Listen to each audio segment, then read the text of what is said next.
To face mass திறக்கம் யார் பற்றி பார்க்க போகிறோம்னா ஓபிஎஸ் அணியில் இருக்க ஒரு வலிமையான ஒரு நபர்னா நம்மளுக்கு தெரியும் மனோஜ் பாண்டியனும் வைத்தியலிங்கம். இப்போ வைத்தியலிங்கமும் டாட்டா காமிக்க போகிறதா சொல்கிறாங்க. வைத்தியலிங்கத்துக்கும் ஓபிஎஸ்க்கும் ஒரு மனஸ்தாபம் இருக்குது.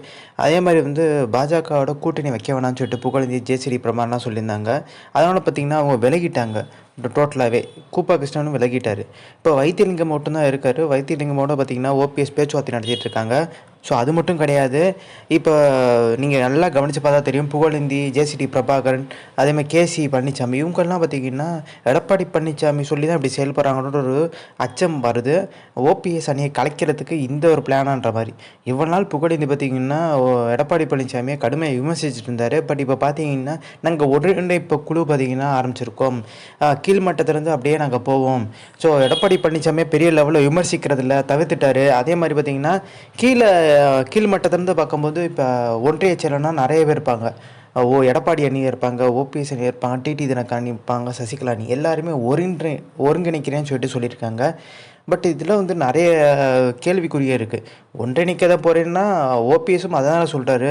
அவர் பாஜகவில் இணையிலையே, பாஜக சின்னத்தில் நிற்கலையே, அவர் பலாப்பழ சின்னம் சுயேட்சை சின்னத்தில் தான் நின்றார். ஸோ இப்போ டேரெக்டாகவே பார்த்திங்கன்னா எல்லாருமே சேர்ந்து ஒன்றிணைக்கலாமே. அப்போ இதில் பார்த்திங்கன்னா முரண்பாடு இருக்குது.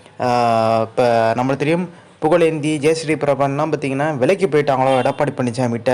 ஸோ இந்த மாதிரி ஒரு குழு ஆரம்பித்து எடப்பாடி பழனிசாமிக்கு கடிதமும் நேரில் சந்திக்க போகிறதா சொல்கிறாங்க. எல்லாருமே ஒன்றிணைன்னு சொல்கிற மாதிரி. ஆனால் எடப்பாடி பழனிசாமி திட்டவட்டமாக சொல்லிட்டார், ஓபிஎஸும் சசிகலா இணைக்க மாட்டேன்னு சொல்லிட்டு. அப்புறம் இது எதுக்கு ஒன்றிணைப்பு குழுன்றது?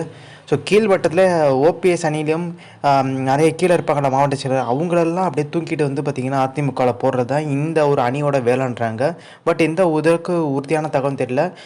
எடப்பாடி பழனிசாமிக்கு அணியில் புகழேந்தியெல்லாம் இணைஞ்சிட்டான்ற மாதிரி பேச்சுக்க போயிட்டுருக்கு. ஏன்னா அவருக்கு பெங்களூர் புகழேந்தி பார்த்திங்கன்னா அங்கே பொதுச்செயலாளர் இருந்தார் பெங்களூர், அந்த கர்நாடகா ஸ்டேட்டில்.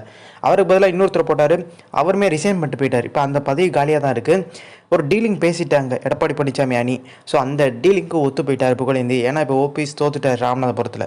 அதனால் பார்த்திங்கன்னா இந்த டீலிங் ஒத்துக்கிட்டு அப்படியே உள்ளே போகிறதுக்கான வாய்ப்பு அதிகம்ன்றாங்க. அதே மாதிரி ஜேசிடி பிரபாகரன் பார்த்திங்கன்னா ஒரு சீட்டு கேட்டுதார், எம்பி சீட்டு. ஆனால் தரவே இல்லை ஓபிஎஸ். 13 இடங்கள் கேட்க சொல்லி அழுத்தம் தந்திருந்தாங்க. 13 இடங்களில் சுயேட்சையாக நிற்க முடியுமா? இந்த இடத்துல பார்த்திங்கன்னா இந்த சின்னம் சொல்ல முடியுமா? இப்போ ஒரு இடத்துல பார்த்திங்கன்னா சென்னையில் நின்றுருந்தால் அங்கே வேறு ஏதாவது சின்னம் கிடச்சிருக்கும். பலாப்பழம் தவிர்த்து பார்த்திங்கன்னா திராட்சை சின்னம் அப்படி.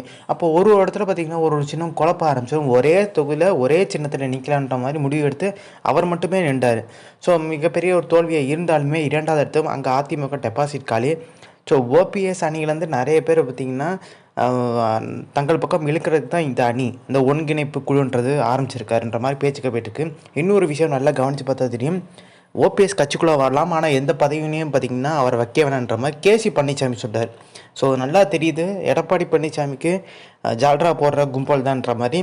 அதிமுக பார்த்திங்கன்னா ஒன்றிணைப்பு குழு கிடையாது, அது ஓபிஎஸ் அணியை காலி பண்ணுறதுக்கு, அதாவது ஓபிஎஸ் பின்னாடி இருக்காங்கல்ல ஆட்கள் இருப்பாங்கள்ல, அவங்களாம் காலி பண்ணுறதுக்கு ஒரு அணியாக பார்த்திங்கன்னா செயல்பட்டு இருக்கதா சொல்லிட்டாங்க. ஸோ இந்த இன்ஃபர்மேஷன் பிடிச்சா like, share, subscribe. Thanks for வாட்சிங் திஸ் வீடியோ.